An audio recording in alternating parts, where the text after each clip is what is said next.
U.S. troops have lost their lives. Killed 484. Died in the line of duty 500. 631 American More than troops. 825 troops have been killed in Iraq. Largest number of American military deaths since Vietnam. There are some who feel like that if they attack us, that we may decide to leave prematurely. They don't understand what they're talking about if that's the case. Let me finish.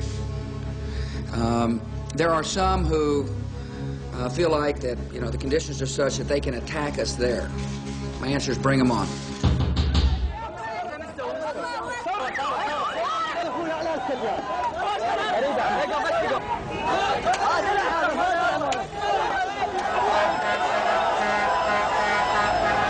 The United States was planning on just walking through here like it was going to be easy and all, but it's not that easy to conquer a country, is it?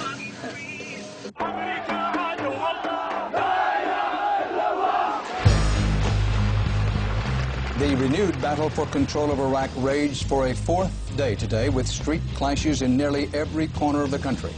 Iraq could become, quote, another Vietnam. Officials say they see evidence that Sunni and Shiite extremists might be joining forces. They're not happy they're occupied.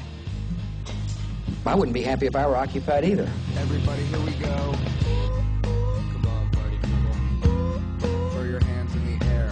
Come on, party people. 2 Japanese aid workers and a journalist kidnapped by men calling themselves the Mujahideen Squadrons. They threaten to burn the hostages alive if Japan does not withdraw its troops from Iraq within 3 days. What's happened? They attacked our convoy. Give us your name. Hamill. Thomas. The Pentagon might keep up to 24,000 troops in combat beyond their tour. I know our numbers in the military have gone down. You know, they talk about retention. You know, never really expected to be deployed this long. I don't think anybody did. I don't have any clue as to why we're still in Iraq. Donald Rumsfeld was here, I'd ask him for his resignation. Una guerra che non dà i risultati sperati e forze di occupazione bisognose di rinforzi. Dove si possono trovare nuove reclute? Military experts say 3 times the 120,000 U.S. troops now deployed would be needed to pacify and rebuild the country. Semplice, in giro per l'America. In quelle aree che l'economia ha lasciato in ginocchio. Posti in cui la sola alternativa alla disoccupazione è l'arruolamento. Posti come Flint, nel Michigan, la città in cui sono nato io. And I was watching TV one day and they showed like some of the buildings and areas that had been hit by bombs and things like that. And while watching, I got to thinking like, it's parts of Flint that look like that. Exactly. And we ain't been in a war. Look at the neighborhood I live in. Most of them are abandoned. I mean, you know, that's not right. You want to talk about terrorism? Come right here. President Bush right here. Come right here. He knows about this corner. I emailed him. At the end of January of '04, the unemployment rate in Flint was actually 17%, but you have to take into consideration as well that when your unemployment runs out, you're no longer counted. I would say that we're probably close to at least 50%. Not working or underemployed, because being underemployed is just as dangerous. So my family has gone through the welfare system. When it was Job Central in the mid-'80s, I came through the Job Training Partnership program here at Job Central, and I went to a secretary school. Years later, I'm the executive assistant to the president of the agency. Interesting. My mother used to tell me all the time that, why do you always go for the underdog? It was because the underdog is who needed me. People that don't have anything, that's who I have to fight for, and that's who I have fought for my entire life. I started taking my children and telling my children, the military is a good option. I can't afford to have you go to college. I cannot pay your way. Financial aid will not help you. So I, as a mother, started teaching my children about the options that the military could do. They would take them around the world. They would see all the things that I, as a mother, could not let them see. It would pay for their education that I, as their mother and their father, could not pay for them. Military is a good option for kids in Flint. Military is an excellent option for the people in the city of Flint.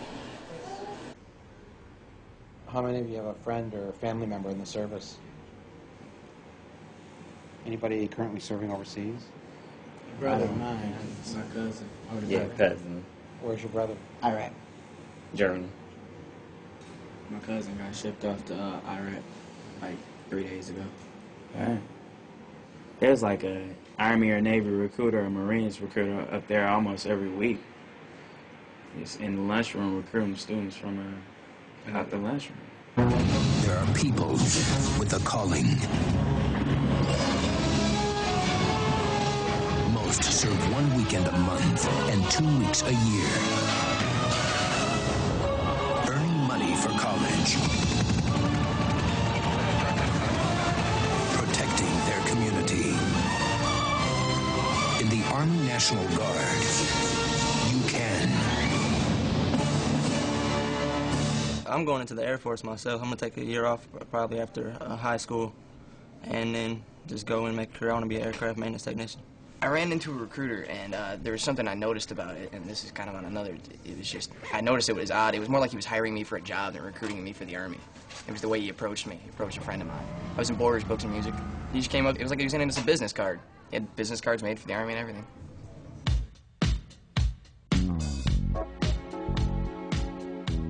Vi presento il sergente maggiore Dale Cortman e il sergente Raymond Plowhar del Corpo dei Marines. Sono due dei tanti sottufficiali di reclutamento assegnati alla città di Flint e in questi giorni hanno un grande affare. Look at, he's running away already. Seeing this coming. Yeah. What do we got here? Get a little gangster. Yeah. We're heading over to the Cortland Mall right now. Hanno deciso di evitare il centro commerciale di Genesee Valley che si trova nei sobborghi eleganti, dove i giovani non hanno la minima voglia di farsi reclutare. Sono andati direttamente nell'altra zona commerciale. Let's go in through Mervyn's. In through Mervyn's? And then we'll walk straight down, straight back, and then go down to the lunchroom or whatever. Yep. Gents, you know we're looking at you, right? You guys ever think about joining up? Thought about going to college and playing basketball. Okay. So. You any good? Yeah. Oh, yeah. Especially basketball. Good. You can play ball for the Marine Corps as well. You know, travel around the world, getting on the Marine Corps basketball team. David Robinson was in the military as well. So, yeah, you can definitely hook it up. So. Right now, there's somebody out there who wants to be a Marine but has no idea how to do it. Where you work at? I work at KOC on Dorton Lapeer. You can hook us up with some deals. Yes. They're waiting to get recruited. I don't know. I was probably going to try to get a little career in music or something. Career music. Maybe we can get you a career in music, you know, let the Marines go for it. I'm sure you know who Shaggy is, right? Yeah. You know anything about him? Yeah, he the Jamaican. Yeah? How about a former Marine? Oh. Did you know it? You definitely need to know discipline if you're going to get into music. Yeah, I understand. Especially discipline with the money. When you make $1 million, you need to manage that money. So come in the office, we can sit down and talk, show you everything we know about the Marines. Sound like a plan? What do you got going on later this afternoon? How about tomorrow? We say right around 10 o'clock Monday morning. Yeah, that sounds pretty good. Okay. You want me to come pick you up? Better to get them when they're 1s and 2s. Hey, pal. And work on them that way. How are you? Ladies, you ready to join up? Green hat right behind us. Looks young. He's young. Yeah. We're in town. Yeah. Right, we got 2 over here. Yeah. Right over by the red van. Yeah. You go that way, I go this way, we corner them. You're in the 9th grade. Yes, sir. Man, you look older than 9th grade, so. Yes, sir. All right, here's my card. You ever thought about being a Marine, man? I thought about it. I got a wife and kid now, so. Okay. Even more reason to join up. What I want to do, man, real quick, is just get some information from you so I can scratch you off my list saying I've already talked to you and, you know, you're not interested. Is that cool? All right. What's your name? What's your phone number? What's your address, Mario? Add another one to the list. However, you know, one would love to have that chance to experience college life, you know, stuff young people can do without having the risk of dying in the process, I guess I can say candidly. The holidays do add a little bit more friction as opposed to just another night, in the fact that we want to give our guys a little bit time off, a little bit time to relax. However, we are in a combat zone. My soldiers do recognize that fact. Everybody's a little bit nervous about it, I guess. We're professionals. We're going to take care of you. I promise. Every house here has the right to have weapons. Maximum, 1 AK-47. We always expect the targets to be armed.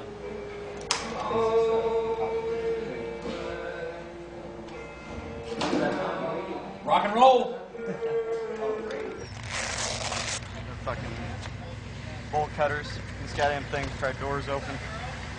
Pop this in there. You better watch out. You better not cry. You better not pout. I'm telling you why. Santa Claus is coming to town. Gather round. He's making a list, checking it twice. He's gonna find out who's naughty and nice. Santa Claus is coming to town. He knows when you're away. He knows if you've been bad or good, so be good for goodness sake.